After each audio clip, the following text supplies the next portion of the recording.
क्रिया पूर्णता के बाद आता है आचरण पूर्णता। जब मैं अपने विचारों की हार्मनी को डेवलप कर देता हूँ तब मैं उसको जीता हूँ, क्योंकि हमारे विचारों का हमारे कार्य और हमारे व्यवहार पे फर्क पड़ता है, असर पड़ता है, उस पर डिपेंड करता है हमारा व्यवहार और कार्य। तो जब मेरे विचारों में संतुलन, हार्मनी डेवलप हो गई है, तब मेरा आचरण है उसमें पूर्णता आती है। आचरण पूर्णता का मतलब ये है मैं प्रकृति के हर कण के साथ सम्मत पूर्वक जी पा रहा हूँ, मैं मानव के साथ संबंध देख पा रहा हूँ और फिजिकल, प्लांट, एनिमल ऑर्डर सबके साथ सम्मत पूर्वक जी पा रहा हूँ। और यही मानव जीवन का लक्ष्य है। तो मानव के डेवलपमेंट का मतलब ये है कि मानव पहले ज्ञान पूरा करे और ज्ञान से क्या होगा, क्रिया पूर्णता, यानी उसके विचार संतुलित होंगे और विचारों के बाद उसका व्यवहार। तो पहले विचारों के लेवल पे काम करना है, फिर व्यवहार। कई लोग समझ में आ जाता है लेकिन व्यवहार में नहीं आ पाता है। अंत है आपका, ये आपका मानव का अल्टीमेट डेस्टिनेशन है। अब ये जो मानव के सेल्फ की जो क्रिया है, इसमें लिखा है नॉन साइक्लिक। अगर हम देखें तो जो आपका मटेरियल यूनिट है उसकी क्रिया है साइक्लिक, मतलब जो हमने इस लाइफ में गेन किया है वो इस लाइफ के बाद, ये शरीर जो है इस लाइफ में आप इसको कितना भी खिला लो पिला लो, जितना भी पावरफुल बना लो, कितना भी हस्त पुष्ट बना लो, लेकिन वो आगे मिट्टी में मिल जाएगा, जीरो हो जाएगा। बट सेल्फ पर हमने जो काम किया है वो कभी भी साइकिल में वर्क नहीं करेगा, वो कभी भी जीरो नहीं होगा।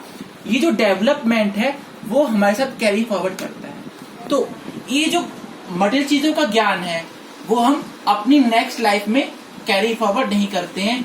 ये सेल्फ का संबंध का ज्ञान, जीवन को जीने का ज्ञान, ये सेल्फ के साथ हमेशा कंटिन्यू रहता है और ये एक कंटिन्यूस प्रोसेस में वर्क करता है डेवलपमेंट का। इसीलिए अगर गौर करने की बात है, आप अगर देखो कुछ बच्चे बचपन से ही बड़े शैतान होते हैं, कुछ बच्चे बचपन से ही बड़े गंभीर होते हैं।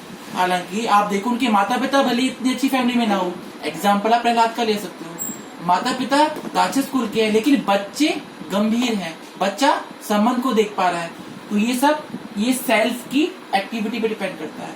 तो ये जन्म दर जन्म हम जो है अपने सेल्फ में हमारा ये जो विकास है वो होता रहता है। और अल्टीमेट विकास है कि जब हम प्रकृति की हर एक कण से अपने संबंध को देख पाते हैं और म्यूचुअल प्रॉस्पेरिटी प्रकृति के साथ, म्यूचुअल हैप्पीनेस मानव के साथ अचीव कर पाते हैं, तब हमारा जो भी आचरण है वो पूर्ण हो जाता है। यही हमारी लाइफ का अल्टीमेट गोल होता है। अब इस लेक्चर को हम कंक्लूड करते हैं। तो कंक्लूड अगर हम करेंगे तो हम कंक्लूड करते हैं कि प्रकृति का आर्य सत्य क्या है। तो इस टेबल को अगर हम देखें तो एग्जिस्टेंस इज को एग्जिस्टेंस, अस्तित्व ही सहअस्तित्व है।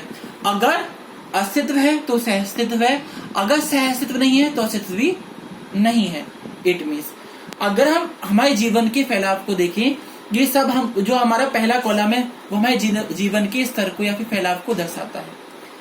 अगर अस्तित्व के तौर पर देखें तो यूनिट और स्पेस के बीच में सहअस्तित्व है। नेचर में म्यूचुअल फुलफिलमेंट है, यानी चारों ऑर्डर एक दूसरे को की नीड को पूरा कर रहे हैं। ये म्यूचुअल फुलफिलमेंट है जो नेचर में है, वो भी क्या दर्शा रही है, वो एग्जिस्टेंस, यानी सारे ऑर्डर को एक साथ मिलके रहना है, एक के बिना दूसरा ऑर्डर का अस्तित्व पॉसिबल नहीं है। सोसाइटी में जाते हैं तो हमारा कॉम्प्रिहेंसिव ह्यूमन गोल, यानी अगर हमको अपने निरंतर सुख को, निरंतर समृद्धि को बनाए रखना है तो हमारे 4 गोल थे। क्या थे? Right understanding in every individual, prosperity in every family, fearlessness in society and को एग्जिस्टेंस विद नेचर। ये हमारा कॉम्प्रिहेंसिव ह्यूमन गोल है। ये भी बेसिकली क्या बता रहा है कि हर एक मानव में सही समझ डेवलप हो जाए। वो भी हमको क्या बता रहा है, मानव और प्रकृति के संबंध में, मानव और प्रकृति के संबंध में सहअस्तित्व को दर्शा रहा है। फैमिली में जाते हैं तो हमें फीलिंग्स को डेवलप करना होता है, और फीलिंग्स ये जो हमने डिटेल में पढ़ा हुआ है, ट्रस्ट, रिस्पेक्ट और लव। लव क्या है? Feeling of being related to every human being. तो ये जो फीलिंग है, अल्टीमेट फीलिंग है लव, वो क्या बता रहा है, ह्यूमन रिलेशनशिप में को एग्जिस्टेंस को। और अगर हम इंडिविजुअल में जाते हैं तो मेरा और मेरे शरीर का सहअस्तित्व है। शरीर के बिना सेल्फ का कोई अस्तित्व नहीं है, सेल्फ के बिना शरीर का कोई अस्तित्व नहीं है। दोनों का सह अस्तित्व है तभी मानव है। तो हम देखिए प्रकृति में हर एक इकाई में हमको सह अस्तित्व दिखता है। तो सह अस्तित्व ही क्या है, बेसिकली एक अल्टीमेट रियलिटी है, यही आर्य सत्य है। इस सत्य को हमें समझना होगा और अपने जीवन के हर एक क्षेत्र में इस सत्य को जीना होगा, और यही तभी हमारा आचरण पूर्ण हो पाएगा और हम अल्टीमेट ह्यूमन बीइंग बन सकते हैं।